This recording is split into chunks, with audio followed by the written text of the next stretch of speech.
crise sanitaire comme accélérateur de la transformation des systèmes de santé. Pour aborder cette lourde question autour de nous, on va avoir la chance donc d'avoir Madame la ministre de la Santé du Burkina Faso qui va me rejoindre à mes côtés, si vous le voulez bien. Madame Léonie Claudine Luxorgo, merci d'être des nôtres et d'avoir fait là aussi ce long voyage dans des conditions complexes en ce moment de déplacement pour venir autour de nous à cette table de la Fondation Pierre Fabre à Lavore en France. Venez à mes côtés, Madame. Le professeur Antoine Geisbuller qui va venir nous rejoindre aussi, qui est médecin-chef au service de cybersanté et télémédecine aux hôpitaux de Genève, donc venu de Suisse nous rejoindre, lui aussi à Lavore. Rejoignez-nous, professeur. Vous êtes également directeur du réseau en Afrique francophone pour la télémédecine. Et puis enfin, Florence Gaudry-Perkins, qui va venir sur le troisième siège. Allez, on va mettre un petit mètre, qu'on ait nos distances de sécurité qui soient respectées. Florence Gaudry-Perkins, qui a fondé le Digital Health Partnership. Vous conseillez les gouvernements, les organisations internationales sur leur stratégie en santé digitale.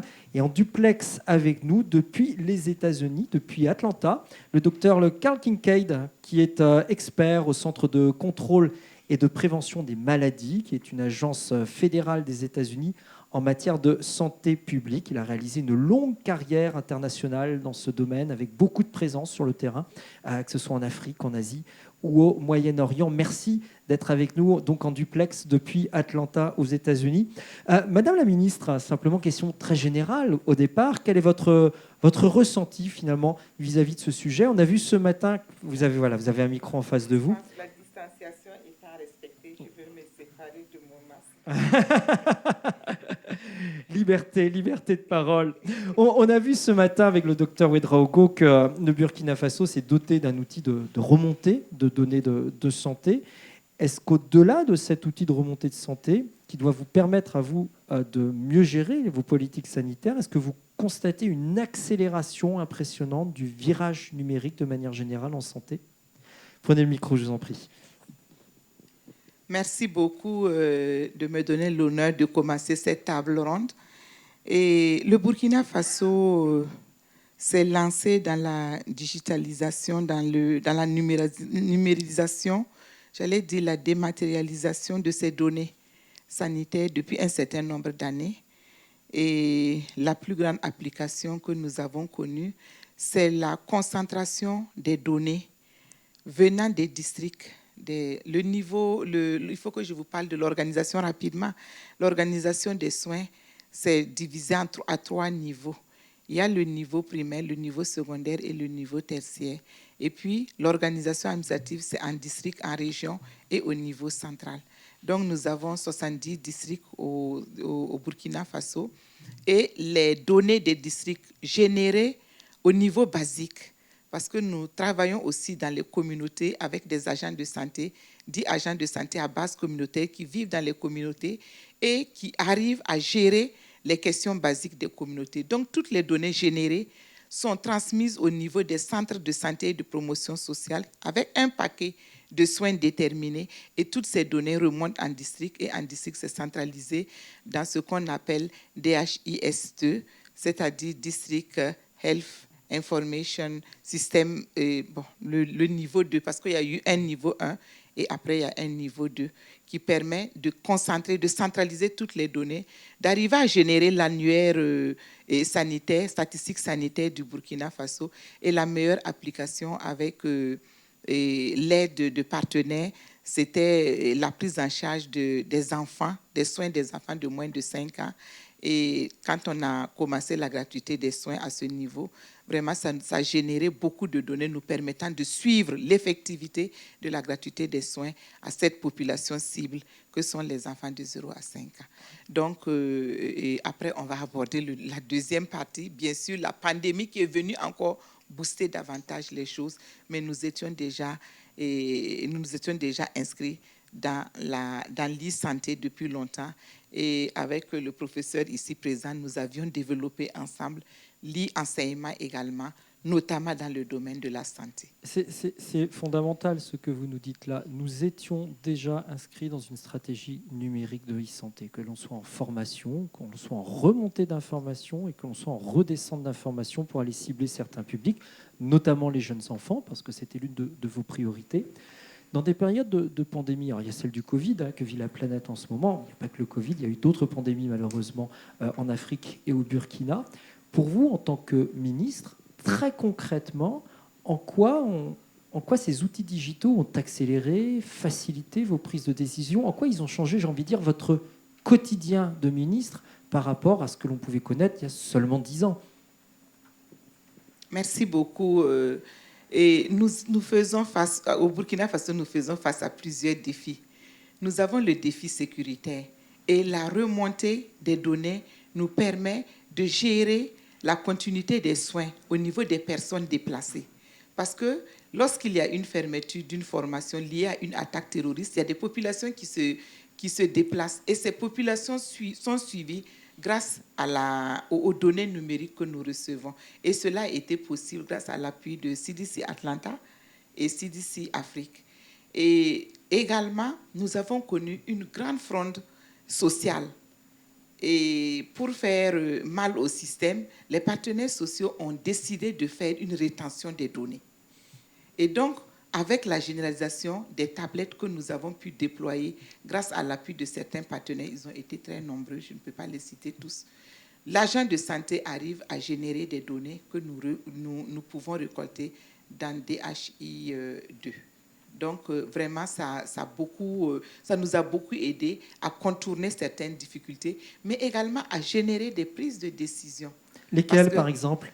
Et quand des données sur les surveillances de survenue d'événements inhabituels. Donc, quand nous avons des survenues d'événements inhabituels que les données nous permettent de détecter à temps, nous allons investiguer rapidement pour savoir ce qui se passe. Alors qu'avant, il fallait qu'on fasse les rapports hebdomadaires, ce qu'on appelait les TLO. Ça met une semaine avant qu'on puisse être informé. Mais aujourd'hui, instantanément, on est au courant de ce qui se passe et on arrive à prendre les décisions de manière instantanée. Bien sûr, il y a le problème de la connexion continue, mais nous passons également par les SMS. Grâce à l'appui des opérateurs de téléphonie mobile, nous arrivons à passer par les SMS pour pouvoir avoir les données en temps, pour pouvoir prendre des décisions à temps.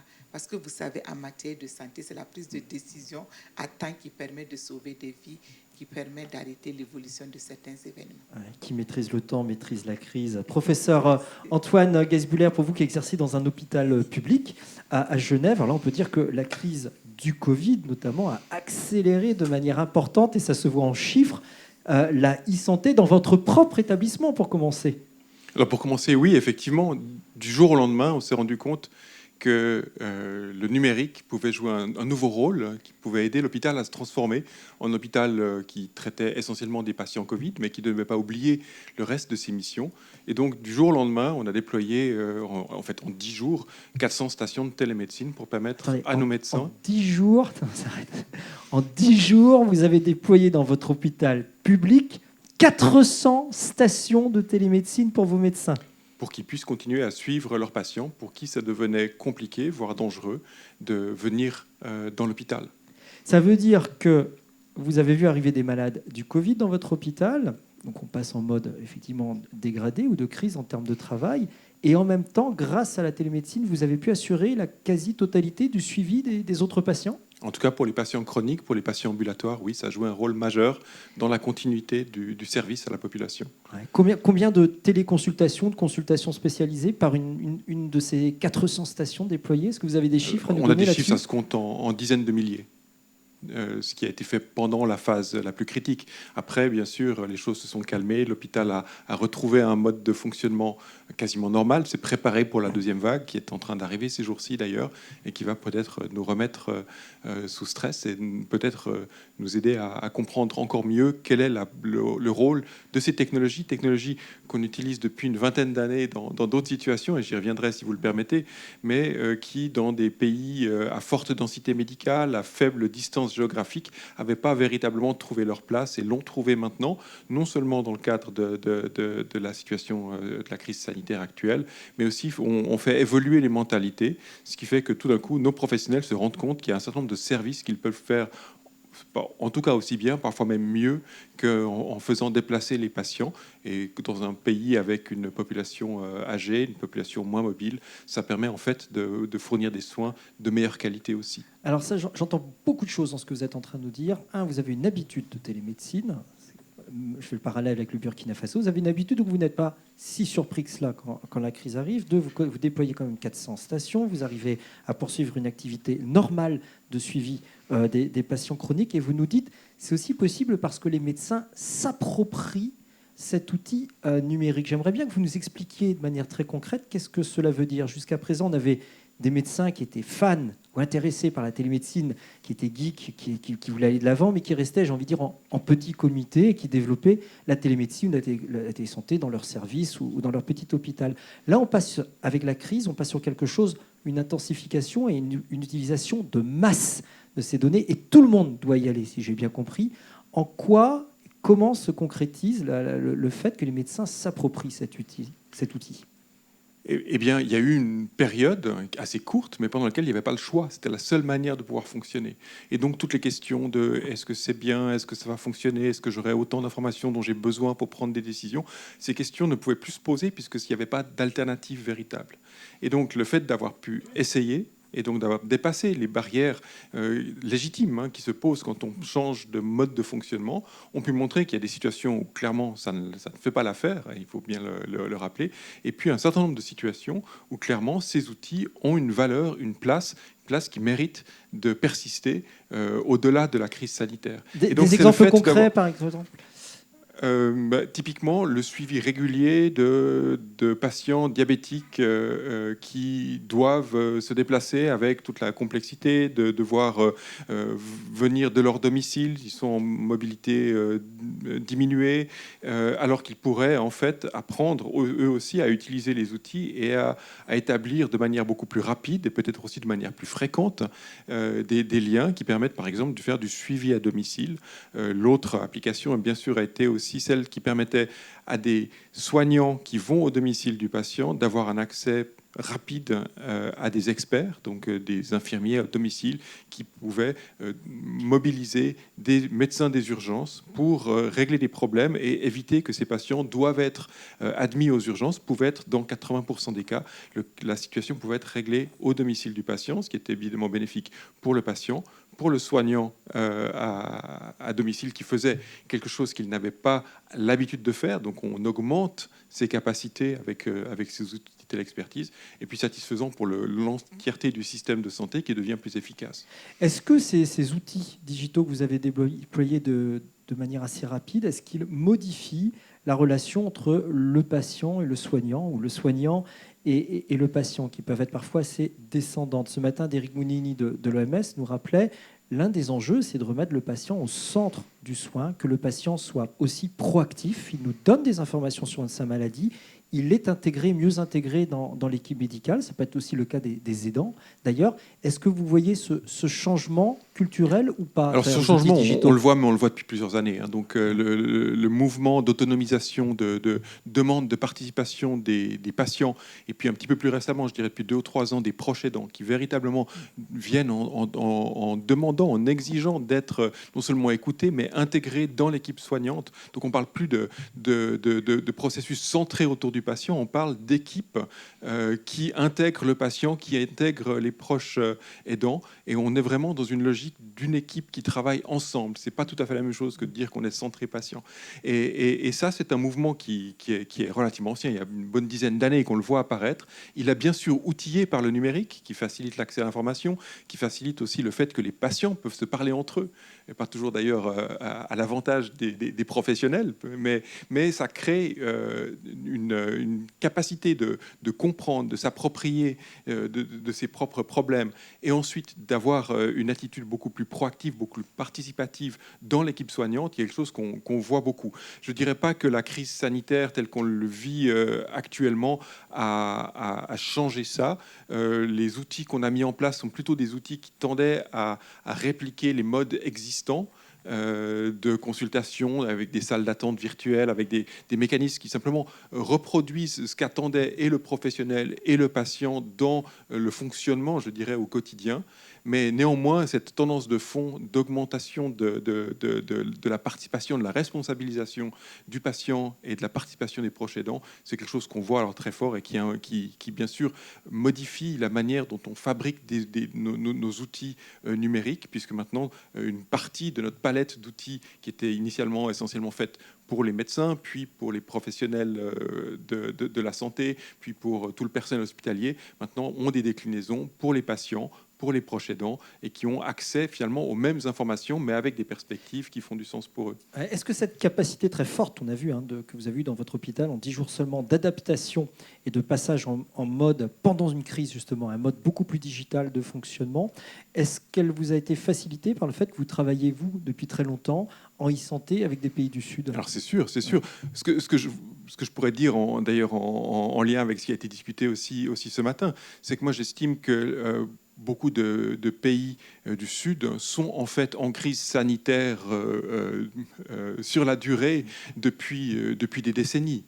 Et ça fait 20 ans qu'on a compris que les outils du numérique avaient un potentiel non pas de résoudre ces crises sanitaires, mais d'aider un petit peu, en particulier en ce qui s'agit de démographie médicale, de répartition des professionnels entre les grandes villes et la périphérie, arriver à faire que on soutienne autant que possible les professionnels là où ils se trouvent grâce au numérique. C'est d'ailleurs des leçons qu'on a apprises d'étudiants en médecine et de jeunes médecins au Mali, puis dans d'autres pays. C'est que vous avez appris des leçons d'étudiants en médecine du Mali et de ce que vous avez pu voir en Afrique. Absolument. Et ce qu'on a appris aussi, c'est que la mise en place de ces outils, c'est 20% de technologie, et le pourcentage de technologie diminue en fait avec le déploiement de ces technologies de plus en plus faciles à utiliser, et 80% d'organisation, de compréhension, d'intégration dans les processus, d'intégration dans les stratégies nationales de la santé avec leur déclinaison de cybersanté. Et tout ce travail-là nous a permis de mettre en place des outils aussi frugaux que possible, qui fonctionnent malgré des infrastructures qui restent compliquées.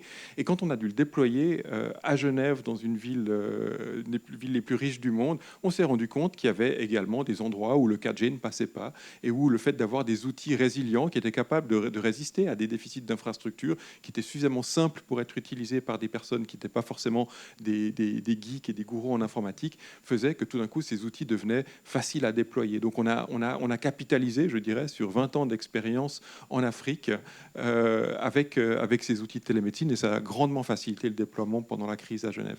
On a capitalisé sur 20 ans d'expérience de ces outils en Afrique. Vous nous avez signalé tout à l'heure cette hausse importante des usages digitaux que vous avez eus, à laquelle vous a forcé la crise, vous n'aviez plus le choix. Est-ce que la courbe est totalement retombée, ou est-ce que l'on va quand même être sur un changement de pratique assez durable pour vos praticiens hospitaliers ?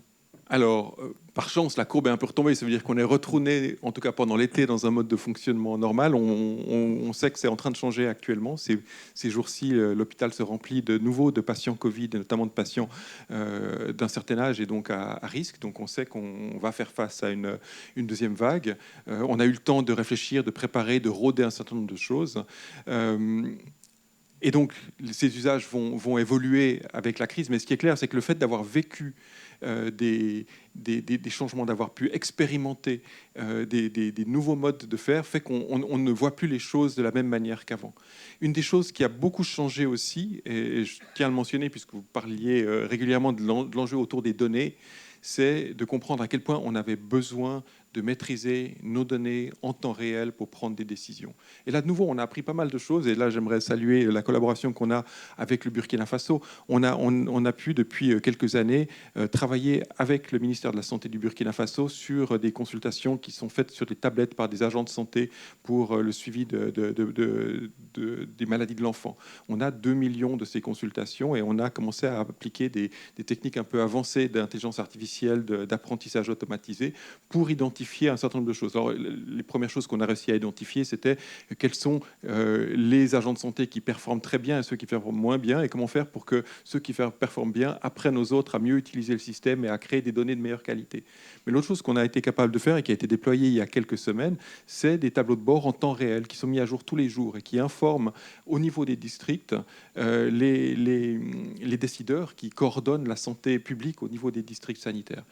En gros, cette expérience-là, on l'a traduite dans un projet qu'on appelle l'hôpital temps réel et qu'on est en train de déployer maintenant pour faire face à cette deuxième vague de Covid, parce que c'est quelque chose qui nous manquait dans l'hôpital, la capacité en temps réel de savoir où sont les ressources, comment est-ce qu'on les oriente, où est-ce qu'on va placer les patients en fonction de leur risque de contagiosité, en fonction de leur vulnérabilité, parce qu'on va être dans une situation où les ressources vont être contraintes. Donc, ce qui est très intéressant, c'est que je vis, en fait, 20 ans plus tard, le bénéfice d'avoir appris avec mes collègues africains, avec ce réseau de télémédecine, à faire un certain nombre de choses qui ne nous paraissaient pas essentielles hors situation de crise en Suisse, mais qui c'est clairement un apprentissage sud-nord que j'aimerais saluer ici. Voilà. Et à vous entendre, je suis à la fois fasciné par ce que vous êtes en train de me dire, et je me dis, mais quel monde quand même surprenant dans lequel on vit aujourd'hui, où tout à l'heure on a vu sur le Guinea Epilepsy Project, on voit les États-Unis et la Guinée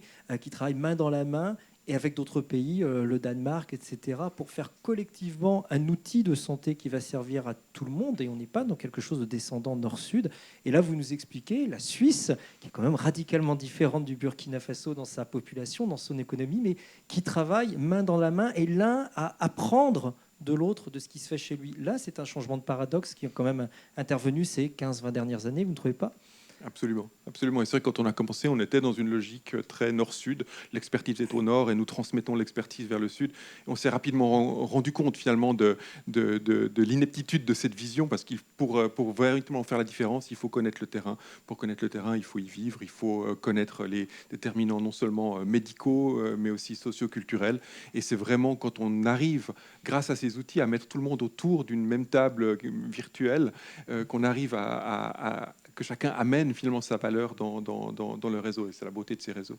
Je me tourne vers Carl Kincaid qui nous écoute depuis Atlanta, depuis les États-Unis. Je rappelle que vous êtes expert au Centre de contrôle et de prévention des maladies. C'est une agence fédérale des États-Unis en matière de santé publique.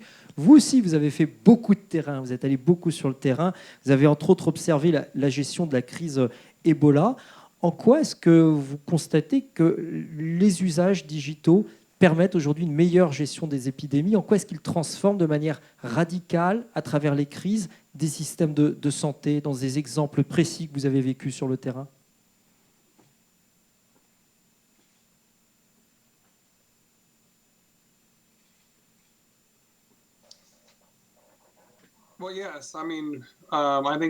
Effectivement, il y a des attentes, les attentes selon lesquelles les outils que l'on utilise, les outils qu'on utilise vont être plus efficaces que les outils papier, mais la plupart du temps, en fait, on a souvent des doublons. Et l'idée, c'est essayer de répondre plus vite, puisque j'ai surtout travaillé à la réponse humanitaire, notamment dans le cas des crises avec Ebola, comme vous le mentionnez. Et pendant longtemps, c'est vrai que les données étaient essentiellement sur papier. Ça, c'était avant Ebola. Après Ebola, on a vu qu'on a eu les premiers registres, le premier recueil de données sur informatique. Ça a été la même chose aussi au Libéria. Et puis, nous avons mis en place une base de données pour 14 maladies. Et au début, vous savez, on collectait les données sur Excel, sur des tableurs. Et puis très rapidement, on a voulu passer sur des technologies un peu plus avancées. Dans certaines parties du pays, on n'a pas encore les infrastructures. On n'a pas encore quelque chose qui soit uniformisé au niveau national. Je suis retournée au Libéria il y a 3 ans et je me souviens encore il y a quelques années d'avoir parlé avec le directeur du programme sanitaire du Libéria et il parlait de la situation sur les 6 prochains mois. La technologie nous permet de savoir ce qui se passe au niveau d'une communauté, nous permet de comprendre quelle doit être la réponse à apporter à une crise. et de répondre de manière adéquate, de nous préparer aussi, et ensuite d'avoir un suivi de cette réponse en temps réel. Et vous voyez, en 2008, j'étais à Myanmar, j'aidais pour l'évaluation d'une autre crise sanitaire, et là encore, on se servait essentiellement du papier.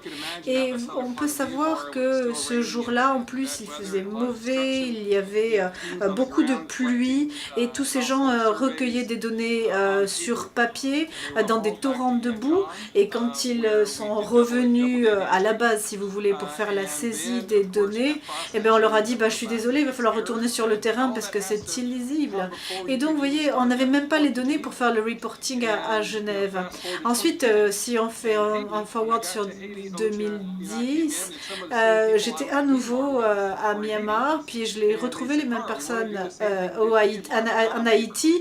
Et en Haïti, lors des événements, on a dit, on va pas faire comme à Myanmar, hein. On va passer directement à l'informatique. Et à l'époque, on a réussi à améliorer effectivement le système de recueil, à réduire le nombre d'étapes de recueil des données.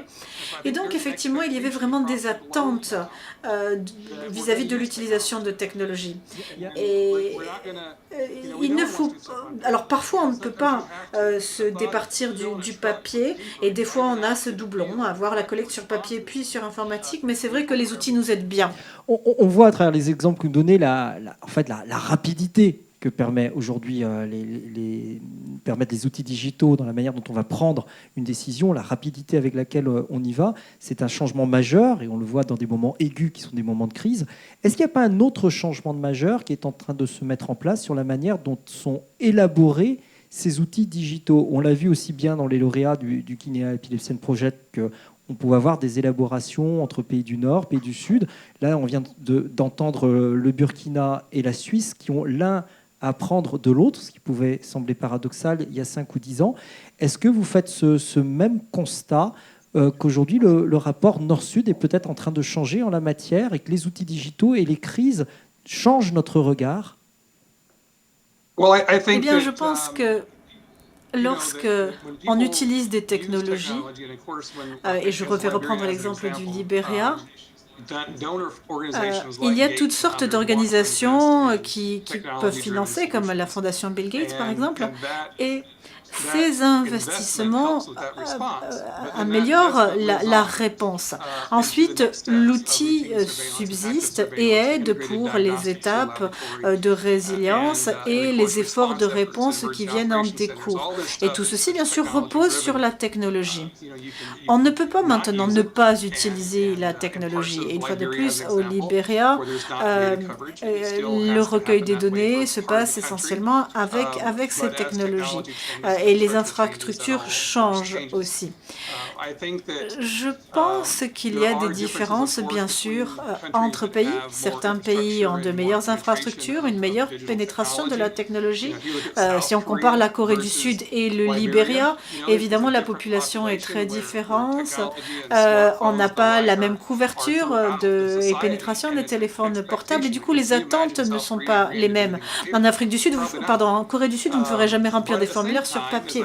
Mais en même temps, en Afrique, en particulier pour les maladies infectieuses et pour le traçage des cas contacts, on est souvent meilleur qu'aux États-Unis. Aux États-Unis, on a tendance à faire un suivi des maladies chroniques et pas des maladies infectieuses. On a en général un suivi par cluster, mais finalement, on est moins efficace que l'Afrique sur les maladies infectieuses.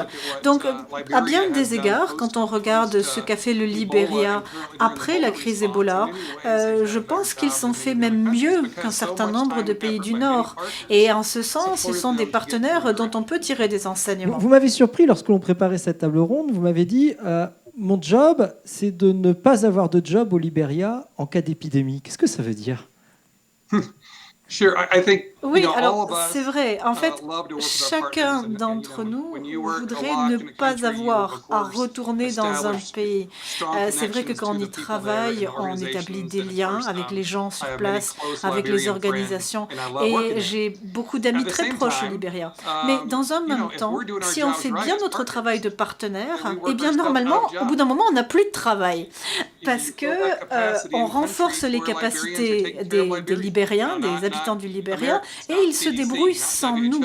Et ça devrait être la règle. Renforcer les capacités partout dans le monde pour que les pays se débrouillent eux-mêmes et aient des ressources durables. Vous savez, l'idée, c'est qu'on reste un partenaire et je pense qu'il faut être prudent, ne pas s'inscrire sur une trop longue durée. Et il faut apprendre à être des partenaires et on doit être là, vraiment s'efforcer de rendre la solution durable. Et au final, ça devrait être notre objectif de travailler suffisamment bien pour ne plus jamais avoir de travail dans le pays. Particulièrement intéressant ce que vous nous dites, plus nous travaillons ensemble, plus nous allons trouver de véritables solutions ensemble. Comment, dans ce cas-là, est-ce que vous vous positionnez vis-à-vis tout de même des craintes actuelles, notamment vis-à-vis des États-Unis? On a une polémique très forte en France aujourd'hui qui apparaît au beau milieu de la crise sur le Covid, sur le fait que les données de santé soient hébergées par Microsoft, par Azure, donc par un service américain. On a eu ce matin la discussion sur les GAFA. Doit-on utiliser Facebook, doit-on utiliser WhatsApp pour entrer en communication avec les populations, parce qu'elles ont des outils massifs pour entrer en communication avec des millions ou des milliards de personnes instantanément?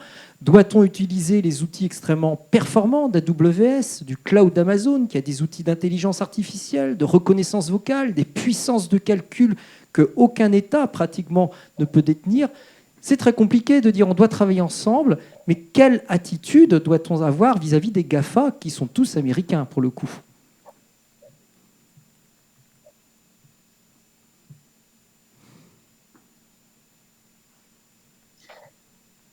Eh bien, je pense que nous savons tous quels sont les pouvoirs des réseaux sociaux, des médias sociaux et des entreprises qui proposent aussi de l'hébergement. Ce sont de très bons outils. Et il faut reconnaître, il se passe des choses tous les jours dans le monde et on a toujours la possibilité qu'il y ait des fuites de données. Pour revenir à l'exemple du Libéria, l'une des choses les plus étonnantes qui s'est produite pendant le moment où j'y étais, on était en train de vouloir avoir un hébergement sur le cloud et un de mes collègues partageait son embarras, sa difficulté à confier ses données au cloud. Et malgré tout, il utilisait comme adresse de backup une adresse Gmail. Donc, il ne voulait pas mettre les données sur le cloud, mais pour autant, il utilisait Gmail. Donc, vous savez, il faut faire la part des choses.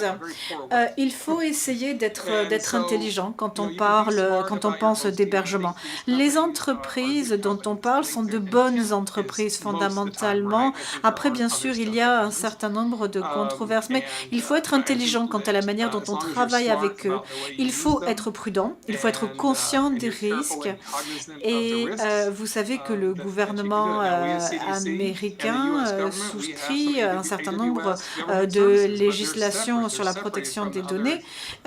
Et bien sûr, il faut être intelligent quant à l'utilisation de ces GAFA. On revient connaître votre opinion, Antoine Gasbuller, sur ce sujet. Effectivement, on fait tous le constat sur cette table ronde et depuis ce matin que ces outils digitaux, notamment pendant la crise, connaissent une accélération non seulement de leur usage, mais aussi des possibilités qu'elles nous donnent en termes de santé pour les patients et pour les soignants. Néanmoins, il faut aussi reconnaître que la majorité de ces outils digitaux et les plus performants sont aujourd'hui des outils qui sont liés à un pays, qui sont les États-Unis. En quoi est-ce que ça vous interroge déjà dans une première chose ? Alors bien sûr, ça interroge à plusieurs niveaux. Déjà, ces outils ont une ergonomie, une capacité d'être déployés qui est imbattable. Et donc, on va être mesuré chaque fois qu'on va essayer de faire des systèmes à ce type d'outils. Et donc, fatalement, d'une manière ou d'une autre, il faut qu'on arrive à trouver un un terrain d'entente pour qu'on puisse les utiliser en respectant un certain nombre de valeurs qui sont importantes pour nous. Et je rejoins ce que disait Carl Kincaid sur les compagnies qui les développent. Je pense que ce n'est pas forcément là que se trouve le problème. Les problèmes auxquels on doit faire face actuellement, si je prends cette discussion qu'on a aussi dans les pays riches, c'est des questions de souveraineté sur les données, c'est des questions de protection de la sphère privée, c'est des questions qui sont posées par des approches perçues comme belliqueuses, hein, le Cloud Act ou le Patriot Act, pour ne pas les mentionner, la fin du Privacy Shield, donc tous ces mécanismes hégémoniques, si on veut dire, qui posent un vrai problème sur la souveraineté des données. Et à l'inverse, on va vous dire la RGPD est un frein pour accéder aux données et faire de la bonne médecine aussi. Je crois que tout le monde a compris que le RGPD était probablement une assez bonne manière d'aller de l'avant. C'est un frein, certes, mais c'est un frein qui a trouvé probablement, et ça a été long à mettre en œuvre, et c'est souvent un des enjeux, c'est qu'on a un progrès technologique qui va beaucoup plus vite que notre capacité à réglementer, et ça ne va pas se régler, ça va continuer d'être le cas. On sera toujours en retard avec les processus régulatoires par rapport au progrès technologique, il faut l'accepter, mais il faut aussi accepter que quand on arrive à des consensus régulatoires ou normatifs comme le règlement général sur la protection des données, c'est une émanation d'une volonté citoyenne, une volonté démocratique de trouver l'équilibre entre rendre les données accessibles parce que le faire, ça permet de résoudre un certain nombre de problèmes, mais les protéger suffisamment pour que chaque individu ait le droit à la protection de sa sphère privée. Et je crois que c'est ce type d'équilibre qu'on doit chercher. On doit le chercher aussi avec les GAFA et avec les gouvernements qui sont derrière ces GAFA. Et ça va être compliqué. C'est compliqué particulièrement actuellement. On espère que les choses vont évoluer. Je pense que le fait que des grandes entités comme l'Europe qui arrivent avec des solutions fortes, pas toujours assez fortes, mais au moins suffisamment bien élaborées et assez fortes pour influencer ces discussions-là, vont être nécessaires. Je pense que la solution qui consiste à dire toutes les données doivent absolument être sous mon contrôle direct est probablement une première approche, mais évidemment à ses limitations. Et je pense que l'exemple du Gmail qu'a donné Carl est un très bon exemple. Donc oui, il n'y a pas de réponse facile. Je pense qu'il faut garder à l'esprit quelles sont nos valeurs sociétales.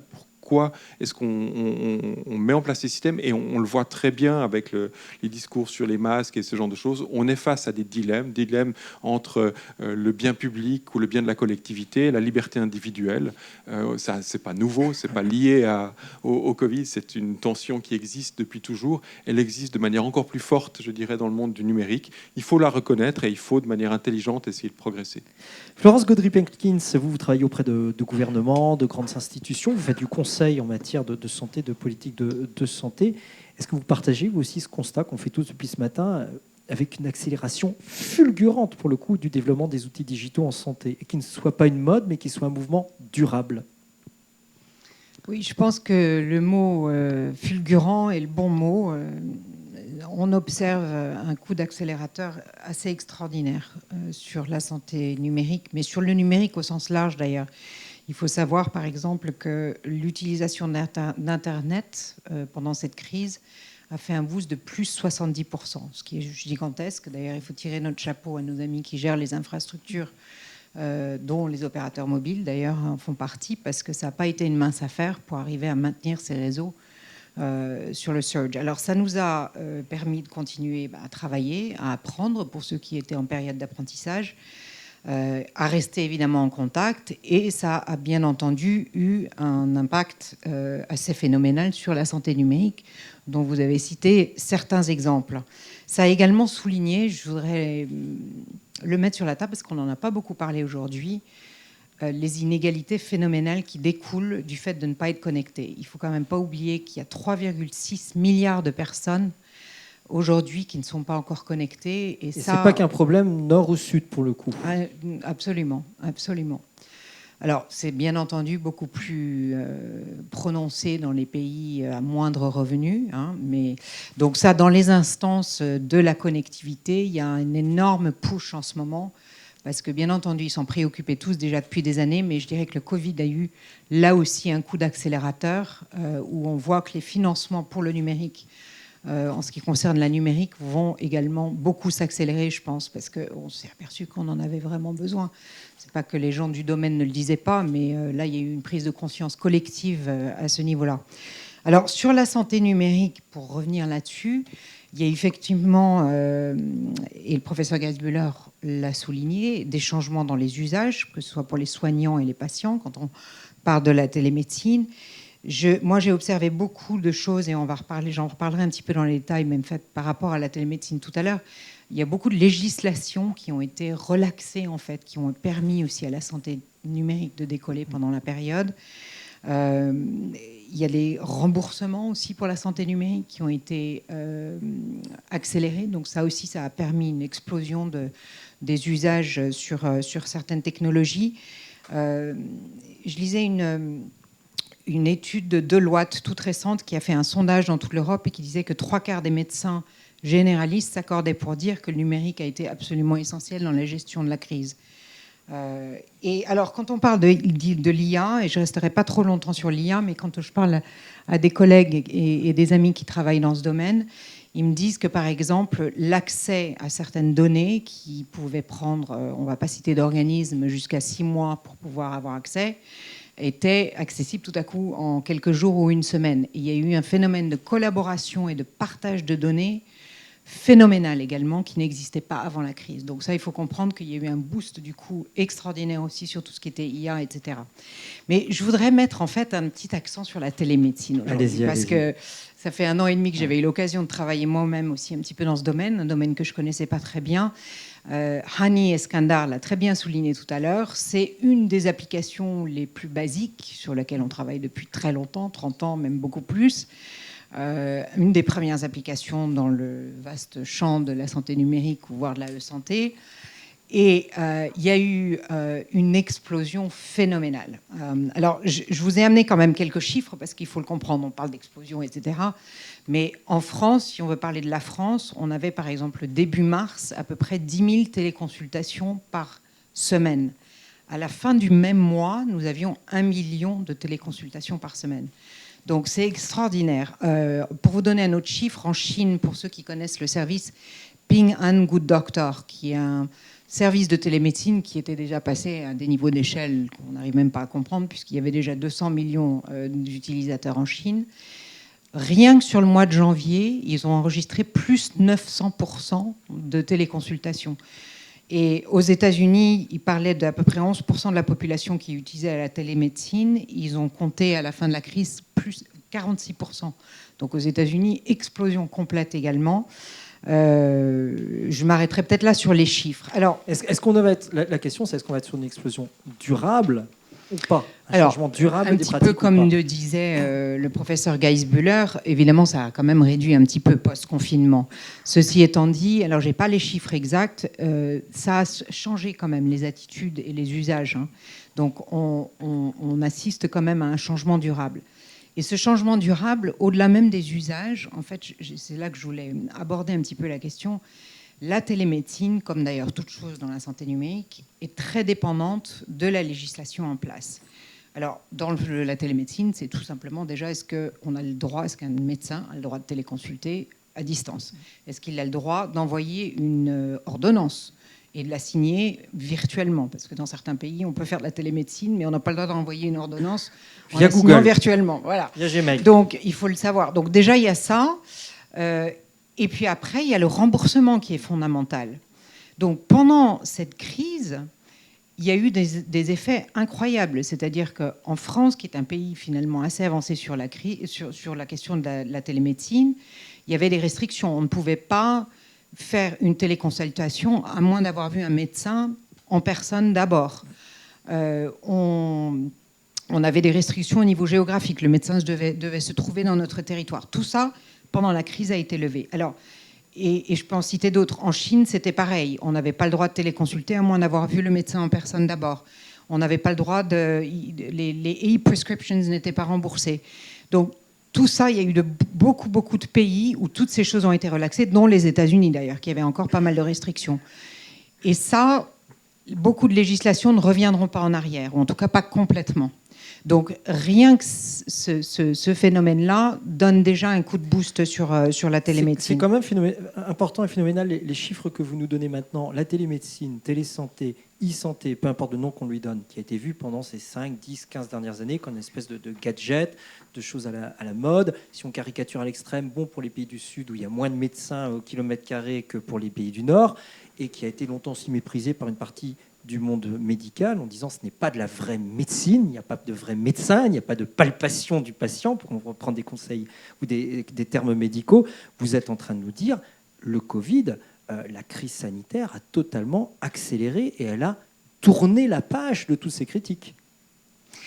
Je ne dirais pas complètement, de toute manière, le professeur Gelbuser l'a souligné tout à l'heure aussi, on ne peut pas tout faire avec la télémédecine. Néanmoins, il y a énormément de choses qui peuvent se faire, et en l'occurrence, de plus en plus. D'ailleurs, à cause aussi des devices connectés qu'on peut avoir. Vous avez souligné tout à l'heure le diabète et ce qu'on pouvait faire aussi à distance. Je connais bien une cabine de télémédecine, par exemple, où il y a 15 devices connectés qui va jusqu'à l'EKG. Ça permet de répliquer pratiquement, quand on a vraiment les outils et qu'un médecin peut accompagner quelque part un patient à l'utilisation de ces outils pour mesurer ses signes vitaux, on peut aller quand même assez loin. Donc, je pense qu'il y a beaucoup de ces blocages, effectivement, mais ça ne résout pas tout, évidemment. Donc, voilà. Antoine Geisbler, je voudrais vous poser la même question quand même. Et finalement, parce que c'est notre question de la table ronde, est-ce que la crise accélère et est-ce qu'elle accélère de manière durable l'usage des outils digitaux et la télémédecine ou ces outils digitaux de santé qui ont été vus souvent comme des gadgets, n'est pas considérés comme de véritables outils de santé ou des outils de santé par défaut dans des territoires où la médecine faisait défaut. Est-ce qu'ils n'ont pas quelque part gagné leur lettre de noblesse pendant cette crise, qu'ils sont en train de changer durablement les choses et qu'il y a un avant-Covid et un après-Covid en matière de santé digitale?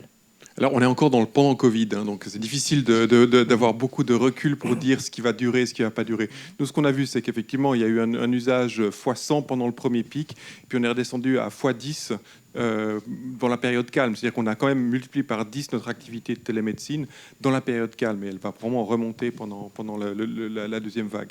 Mais je crois que ce qui est intéressant, c'est qu'il y a eu quand même plusieurs messages avec cette crise. Hein. C'est d'abord de voir que même dans les pays les plus nantis, on peut mettre sous stress un système de santé à tel point qu'on doit commencer à penser le système différemment. On avait commencé à le faire avec l'émergence des maladies chroniques, d'une population vieillissante, de besoins en soins qui commencent à être un fardeau pour les capacités économiques de ces pays et qui force à réfléchir ce que c'est que de suivre un patient, quel est le rôle d'un médecin, quel est le rôle d'autres soignants. Et là, évidemment, la télémédecine, et c'est ce qu'on a fait dans les pays du Sahel quand on a commencé le réseau RAFT, c'est de capacité des médecins généralistes, puis des infirmiers, puis des sages-femmes à faire des choses qui, avant, étaient réservées à des activités qui se faisaient dans des centres spécialisés de la capitale. Donc toute cette délégation de tâches, tout ce déplacement de capacité de faire, parce que grâce à ces outils de télé-expertise, on peut avoir un accès à un expert, on peut avoir de la supervision à distance, ce genre de choses change assez fondamentalement la manière dont on est en train de réfléchir l'organisation des soins dans nos systèmes de soins, y compris dans les pays riches.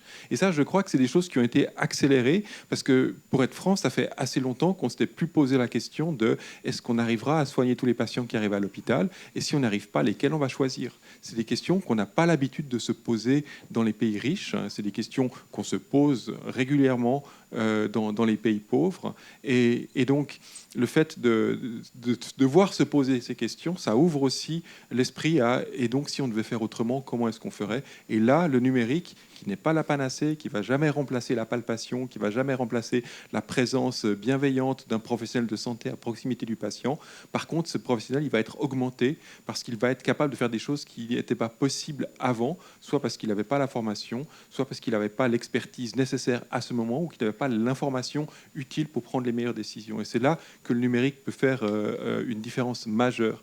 Et je crois que c'est vraiment plutôt ces vécus-là qui, à mon avis, vont garder des empreintes dans l'esprit de la population et des professionnels et des décideurs. On a vécu des stress, on a vécu des opportunités de faire autrement comment est-ce qu'on garde tout ça pour faire un système plus résilient, un système plus solidaire, un système plus performant. Et je crois que cette réflexion, elle a déjà commencé dans la plupart des pays et le numérique a son rôle à jouer. Je voudrais poser la même question à Carl Kincaid à Atlanta aux États-Unis. Finalement, les propos que nous tient professeur Geisbühler ici, est-ce qu'ils sont valables également chez vous? Est-ce qu'il y a un avant et un après Covid? Est-ce que cette crise sanitaire vous aura forcé, vous aussi aux États-Unis, à repenser votre système sanitaire, votre organisation des soins, voire à vous poser des questions qu'on se posait plus dans les pays du Sud, qui ont choisi ou qui n'ont choisi pas de soigner en tant que malade? Comment est-ce qu'on délègue des tâches à des centres plus locaux et pas forcément faire venir tout le monde chez un spécialiste?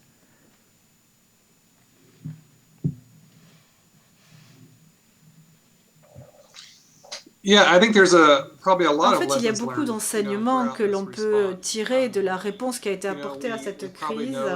On sait que notre système de santé aux États-Unis est divisé à la fois en agences fédérales mais aussi locales. Et on sait que les processus de collecte et de recueil des données sont souvent au niveau régional. Donc la réponse s'est accélérée au niveau régional mais aussi fédéral. Mais aux États-Unis, même au niveau de l'agence fédérale, on est là pour soutenir l'État. Et l'État, c'est aussi le département de la santé. Le département de la santé, c'est celui souvent qui a le moins de ressources de l'ensemble de cette chaîne. Donc, quand on regarde la manière dont la crise a été gérée, le département fédéral a eu tendance à trouver une réponse de manière assez individuelle et pas forcément à l'échelle du pays.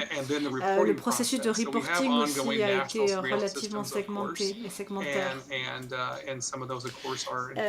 On a un reporting qui est beaucoup plus efficace sur les maladies infectieuses que sur les maladies chroniques. Et ça fonctionne. Mais, vous savez, il reste des défis pour ce qui est, par exemple, de la traçabilité des contacts, etc. Donc, je pense que de ce point de vue, beaucoup de pays, quand on regarde que ce soit les pays du Sud ou les pays du Nord, regardez l'Ouganda, par exemple. L'Ouganda a un super système de surveillance aux différents points d'entrée dans le pays. Je me souviens aussi d'une présentation de quelqu'un du Mozambique où, même chose, il y avait un très bon screening, un très bon dépistage des personnes qui entraient dans le pays avec un peu de la même manière que cela a été présenté ce matin avec un QR code, etc. Donc, ces processus peuvent être utilisés par tous, que ce soit aux États-Unis, en Afrique ou en Europe. L'idée est de savoir comment peut-on rendre les choses plus faciles pour l'usager final, à savoir les gens, les citoyens. En tant que membre d'organisation, d'entité, il faut surtout que ces outils donc, soient plus conviviaux et qu'on donne aussi accès aux données par les personnes qui en sont les dépositaires. Toute dernière question, Antoine Geisbühler, parce que je voyais aussi beaucoup de questions qui nous arrivent de la part des internautes. On a beaucoup parlé des systèmes de santé, post, pendant ou après le Covid. On ne sait pas de leur réforme, de la manière dont ils changent différemment. Mais les patients, les malades dans tout ça, est-ce que leur demande n'a pas aussi changé avec l'arrivée de ces outils digitaux et le passage par cette crise ? Alors, en tout cas, l'arrivée des outils digitaux a joué un rôle majeur dans cette émancipation, si j'ose dire, du patient, ce qu'on appelle, à défaut de trouver un meilleur terme en français, le patient empowerment, cette mélange d'autonomisation, de responsabilisation, de volonté de participer plus activement aux soins. Et ça, je pense que c'est une tendance qui est très forte et qui continue d'augmenter. On parle maintenant de décisions partagées, on parle, et bien sûr, ces outils, tous les outils qui permettent d'informer le patient non seulement sur sa situation médicale, mais sur les bonnes pratiques, ces réseaux sociaux d'entraide qui existent, jouent un rôle majeur dans la déverticalisation, si vous voulez, de cette relation entre les professionnels et les patients. Et en fait, elle est assez bienvenue. On en est maintenant à un stade où les systèmes de santé réfléchissent à comment valoriser ou mesurer la valeur qu'ils créent pour les patients, ce qu'on appelle value-based healthcare, les soins basés sur la valeur créée comme une métrique. Donc, je veux dire, ça arrive vraiment très profondément dans l'organisation même des systèmes de soins. Oui, donc le numérique a joué ce rôle. La crise, je dirais, a montré en quoi des outils de communication, des outils de dématérialisation, des outils qui permettaient de faire les choses à distance parce que simplement le contact immédiat devenait problématique, a ouvert donc de nouveaux champs de possibles. Mais je dirais que ça s'inscrit vraiment sur une tendance forte qui, elle, date d'une bonne dizaine d'années. Voilà de beaux mots de conclusion, en tout cas, cette table ronde. Merci, on peut les applaudir pour cette table ronde extrêmement riche, dense dans tout ce que vous nous enseignez. Donc, on voit ce qui nous rapproche de plus en plus nord-sud dans la manière dont nous regardons la santé, les patients, nos systèmes de santé. Je vous propose, allez, une dernière fois dans cette journée, de prendre un temps d'échange, questions-réponses. C'est toujours le micro qui va circuler dans cet amphithéâtre, mais il y a beaucoup de questions. Vous voyez, je vais les découvrir en même temps que vous. Allez, une question pour Madame la ministre du Burkina Faso. Je vous laisse prendre le micro qui nous est posé par Tidiane. Ce passage, Madame la ministre, doit interpeller tout décideur pour la e-santé. Nous pouvons réduire les conséquences liées au retard de prise en charge. C'est vraiment un mot très, très positif. Et ça, vous l'avez constaté, on avance, on va plus vite dans les prises en charge des patients avec les outils digitaux. Merci beaucoup. J'aimerais dire que les outils digitaux, leur intervention en matière de santé publique va aller en croissant. Parce qu'il nous faut des données en temps et T pour pouvoir prendre la décision à ce temps T. Mais dans le cadre de la clinique, bien sûr, il faut qu'on distingue des groupes. Parce que, comme on l'a dit, le digital ne peut pas remplacer le clinicien. Mais pour les suivis des maladies chroniques, comme il l'a bien développé, on peut continuer à faire ça et à tisser de bonnes relations avec les patients. Ils n'ont pas besoin de venir tout le temps à l'hôpital, tant qu'il s'agit d'un suivi. Donc, le diagnostic initial étant posé, le reste est suivi. Mais en matière de santé publique, on ne peut plus s'en passer. Mais il faut développer des outils pour respecter la liberté, pour respecter les données liées aux patients. Et je voudrais saluer la présence dans cette salle de 3 de mes collaborateurs qui travaillent à ce qu'on puisse avoir toujours les données à temps pour pouvoir prendre les décisions et à collecter ces données qui viennent de plusieurs manières et qui sont générées par plusieurs services et de travailler en bonne intelligence avec le ministère du Développement de l'économie numérique pour pouvoir avoir une seule entrée, une seule cartographie qui est bien colligée et bien étudiée, bien exploitée par le ministère de la Santé. J'entends bien ce que vous nous dites, Madame la ministre. On ne peut plus s'en passer. Ça veut dire ce que ça veut dire de ce qu'a fait la crise numérique. Une autre question que j'ai envie de vous poser, tenez, pour vous, la ministre de la Santé du Burkina Faso, mais aussi pour Karl Kincaid qui nous entend aux États-Unis, donc 2 territoires avec 2 manières de vivre et des infrastructures numériques très différentes. Néanmoins, on a un internaute qui nous pose, ou une internaute d'ailleurs, je ne sais pas, qui nous pose cette question. En digitalisant de plus en plus la santé, ne craignez-vous pas que l'accès au numérique devienne une condition de l'accès aux soins ? Quid de la fracture numérique ? J'aimerais bien avoir une réponse de quelqu'un du Burkina Faso et quelqu'un des États-Unis, justement, en la matière. Merci beaucoup.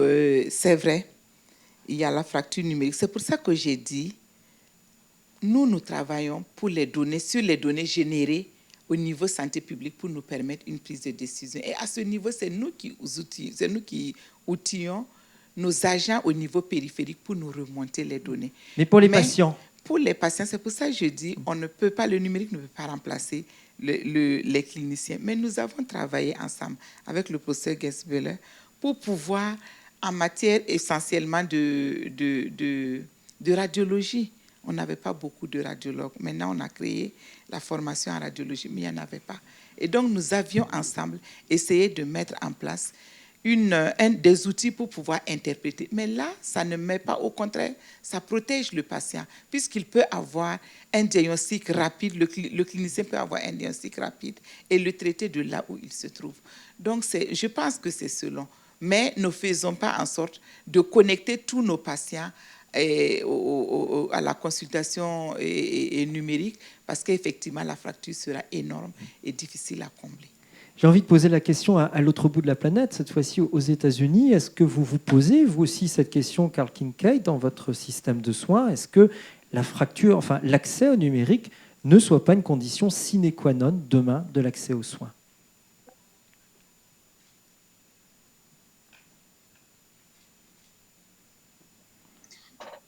C'est une question qui est quand même difficile, parce qu'ici, aux États-Unis, on a des pans entiers du pays où il n'y a pas accès à Internet.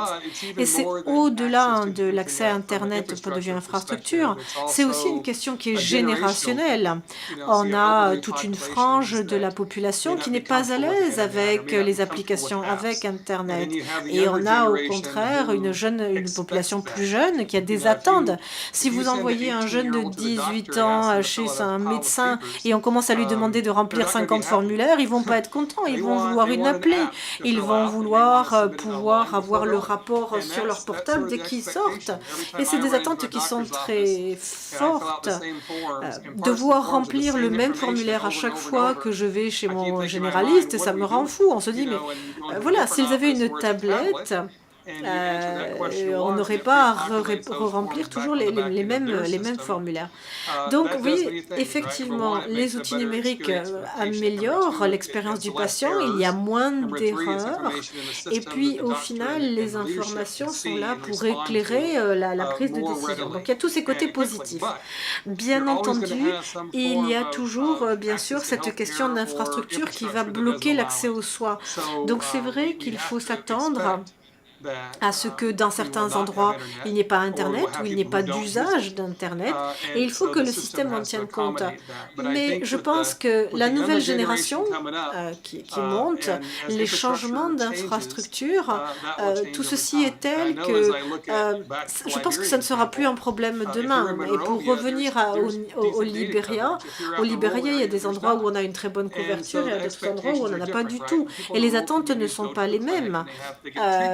Il y a certaines personnes qui sont prêtes à aller à Monrovia pour se faire traiter à l'hôpital. Il y a un certain nombre de données précliniques qui peuvent être obtenues directement sur des outils numériques. Donc, je pense qu'on veut tous devenir plus numériques, mais ça va prendre du temps. Et le système de santé devient plus fluide, je pense, avec ces outils numériques. Je pense que ça améliore le soin et ça améliore aussi la qualité du soin fourni aux patients. Et donc pas seulement une fracture numérique, mais aussi une fracture générationnelle. D'autres questions ici dans l'amphi. Alors, ici, là-bas, monsieur au bout, et puis ensuite une question au second rang. Voilà, on va faire vite pour apporter le micro. Voilà, on va vous le tendre. Si vous pouvez vous rapprocher du micro, voilà, monsieur, comme on ne va pas le donner. Aujourd'hui, on ne le cède pas. Allez-y, on vous écoute. C'était à propos de la fracture numérique. J'arrive du Sénégal. J'ai une start-up dans l'accès financier à la santé. Et je pense fondamentalement que la télémédecine est l'avenir. Et je vais vous dire pourquoi. Au Sénégal, il y a un médecin pour 10 000 personnes. Récemment, j'ai perdu une amie, elle avait 37 ans, cancer du sein. Elle n'avait personne pour lui faire une imagerie médicale. Vous savez qu'est-ce qu'on a fait? On a pris des photos du sein qu'on a envoyées sur WhatsApp pour qu'un médecin le regarde et qu'il puisse lui faire un diagnostic. Mais c'était trop tard, c'est-à-dire qu'elle est arrivée sur WhatsApp alors que c'était trop tard. Aujourd'hui, quand vous voulez savoir est-ce qu'un médicament est disponible, dans les groupes WhatsApp, il y a 256 personnes, c'est-à-dire sur WhatsApp, on ne peut pas avoir plus de 256 personnes. Que font les pharmaciens? Ils se réunissent sur ce WhatsApp-là et ils disent qui a ce médicament. Donc, aujourd'hui, on dit « data is the new oil ». Aujourd'hui, les pauvres ne peuvent pas se payer le luxe de dire « je ne vais pas donner telle information ». C'est-à-dire qu'aujourd'hui, c'est en Europe qu'on se pose des questions. Mais nous, en Afrique, on aimerait pouvoir parler à un médecin en ligne, lui dire ce dont on a besoin et qu'il nous prescrive les médicaments pour qu'on aille les acheter.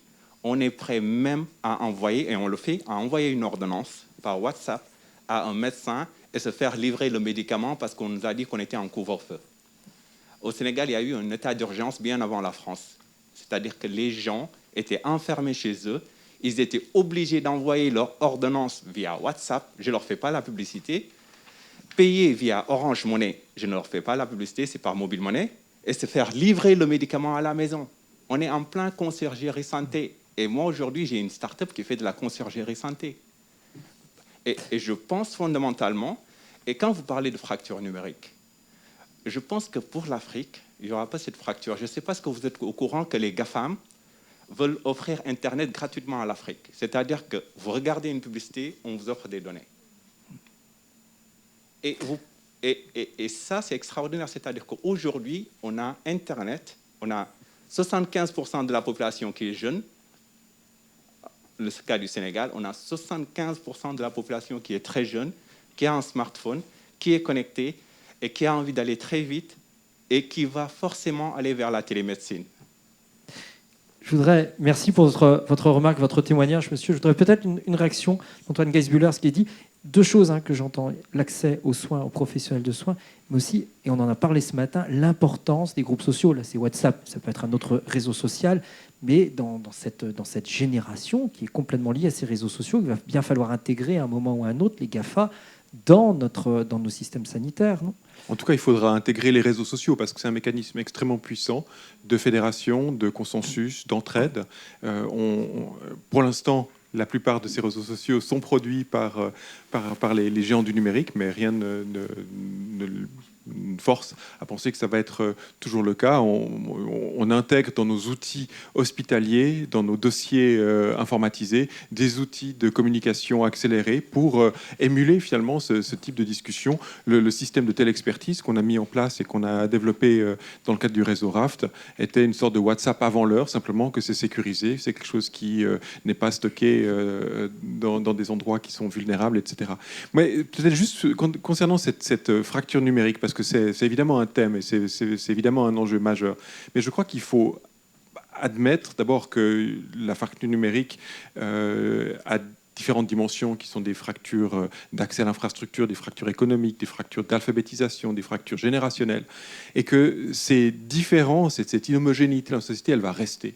Et que ce qu'on a vécu pendant la crise, c'est que pour pallier à ces fractures-là, et elles sont multiples, on a vu des nouvelles formes de solidarité se déployer. Je vous donne juste un tout petit exemple, parce que c'est vraiment quelque chose qui a été vécu de manière très forte dans notre hôpital. On a eu des patients âgés qui n'avaient pas l'habitude ou n'avaient même pas de smartphone et qui se sont retrouvés du jour au lendemain isolés, sans capacité d'avoir de visite, parce qu'ils étaient infectieux, parce que c'était la règle, on ne pouvait plus avoir de visite, même des patients en fin de vie. Et donc on a dû déployer très rapidement une centaine de tablettes, mais de tablettes avec des volontaires. Alors les premiers volontaires, c'était des étudiants en médecine, et puis ensuite ça a été du personnel administratif de l'hôpital qui n'avait pas de fonction pendant la crise et qui se sont retrouvés à devenir des aides-soignants numériques pour permettre à ces patients d'être en contact avec leur famille, de pouvoir échanger, parfois de pouvoir leur dire adieu, et donc de pallier finalement par des mécanismes de solidarité ces fractures. Et je pense qu'il faut qu'on garde ça à l'esprit. On ne doit pas simplement penser qu'un jour, on aura résolu le problème de l'accès à l'Internet, un jour, on aura des ergonomies que tout le monde pourra utiliser. Il restera forcément des difficultés d'accès, il restera des inégalités, et il faut qu'on travaille à lier ça à des solidarités humaines, parce que c'est finalement comme ça que ça a marché depuis longtemps et que ça devrait continuer à fonctionner. Florence Gaudry-Perkins, vous voulez réagir également rapidement ? Oui, pour réagir là-dessus, je pense que cette fracture numérique, vous avez absolument raison. Ceci étant dit, je ne pense pas qu'elle durera quand même éternellement. Il y a quand même, je vois l'énergie, parce que je venais un peu de ce secteur qui est engagé actuellement là-dessus, les progrès qu'il y a même eu en l'espace de 5 ans. Donc je pense qu'il faut aussi se préparer, parce que ce que monsieur, votre question, vous avez souligné, c'est, vous venez de le dire, 75% des jeunes sont connectés, ont des smartphones. Donc ce qui vous manque plutôt, et vous le soulignez, c'est la télémédecine. Parce que ce que je n'ai pas dit tout à l'heure, j'ai été menée à faire une petite étude un peu globale, voir ce qui s'était passé sur la télémédecine dans le monde. Et à ma très très grande surprise, parce qu'encore une fois, la télémédecine, ça fait combien de temps ? C'est plutôt basique, enfin c'est compliqué, mais en même temps par rapport à l'IA ou les algorithmes ou d'autres choses.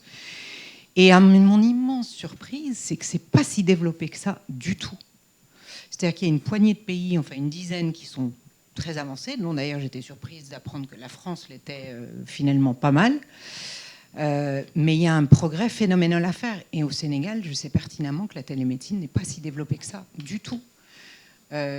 Donc il y a quand même du travail au niveau des outils aussi, au-delà même, je dirais, de la fracture. Cette fracture numérique, les outils numériques, ça peut séparer, mais ça peut quand même rapprocher. On l'a vu toute cette journée avec les personnes de la planète entière rassemblées dans cette journée de l'Observatoire d'AI Santé dans les pays du Sud. Et je vous propose de faire un tout dernier détour par l'un des campus de l'AUF qui nous suit, le campus de Lomé au Togo, où peut-être on a quelques questions à nous poser.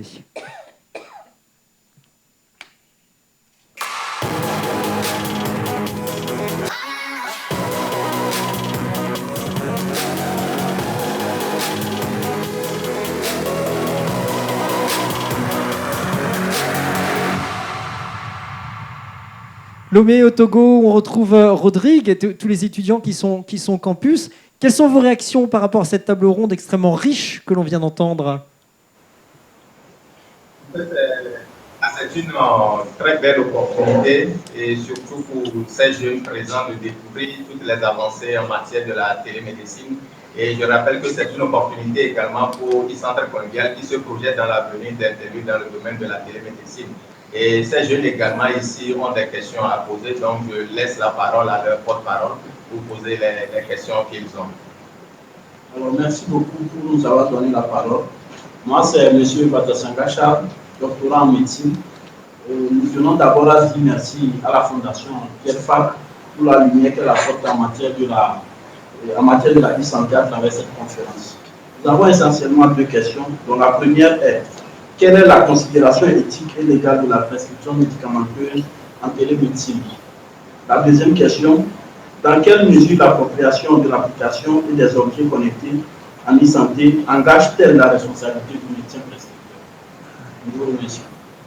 Voilà, c'est les deux questions que mes collègues ont à vous poser. Donc, nous sommes en attente de lumière. Ah, écoutez, on va poser les questions directement. Un praticien qui est avec nous. La question de la responsabilité, effectivement, de la télémédecine. J'ai l'impression que cette question, elle a complètement disparu, elle aussi, pendant la crise, hein, tellement on était content d'avoir des conseils à distance. Oui et non, je pense qu'elle doit rester. Donc il y avait deux questions. Une question de la prescription et donc de quelle était la valeur d'une prescription par télémédecine. Et je crois que la question éthique qui se pose, c'est est-ce que quand je vais prendre une décision sur la base d'informations qui sont moins complètes que celles que j'aurais dans un contact face à face avec un patient, et donc avec les limites de ce que je vais être capable de percevoir, de mesurer, de comprendre, parce que je n'ai que la télémédecine comme contact, est-ce que je suis suffisamment convaincu de mon raisonnement et de ma décision pour que je puisse en prendre la responsabilité? Et c'est ça, finalement, la question fondamentale. Et c'est vrai que ce qu'on voit, c'est qu'on peut faire beaucoup plus que ce qu'on imagine avec ces outils, même s'il y a des limites. Donc je pense qu'au niveau éthique, c'est vraiment aux professionnels de se déterminer s'il estime qu'il est en train de, avant tout, ne pas nuire et de faire ce qui est véritablement dans l'intérêt du patient, et est-ce qu'il a tous les éléments nécessaires et suffisants pour qu'il puisse prendre la bonne décision. Au passage, chatbot, un robot pour faire un premier examen, un niveau 1 de questionnement ou un niveau 1 de check-up. Oui, je pense qu'on est encore loin d'avoir quelque chose qui ait une capacité de comprendre suffisamment les problèmes pour faire autre chose que des tris vraiment très, très, très basiques. Donc on expérimente, on essaie de travailler là-dessus, on l'utilise aussi pour des questions de traduction automatisée. Enfin, il y a toutes sortes de champs d'application qui sont prometteurs, mais je pense que, et en particulier dans le domaine de la consultation médicale, où le champ des possibles, quand on commence la consultation, est extrêmement large, nécessite une compréhension de la situation, une compréhension du monde, une intelligence forte que l'intelligence artificielle aujourd'hui est encore à des années-lumière de réussir. Donc je crois qu'il faut être assez humble par rapport à ces outils. Ils sont très bons pour faire des tâches très spécifiques, analyser un électrocardiogramme, analyser un électroencéphalogramme, on l'a vu, c'est déjà plus compliqué, analyser une image de dermatologie, trier, orienter, aider à prendre une première décision pour des tâches très spécifiques. Ça, les progrès sont rapides et sont prometteurs. Aborder la complexité d'une situation clinique initiale, c'est quelque chose qui simplement est hors d'atteinte des outils actuels. au même point que c'est quasiment hors d'attente de nos compréhensions de comment se fait cette première prise de décision.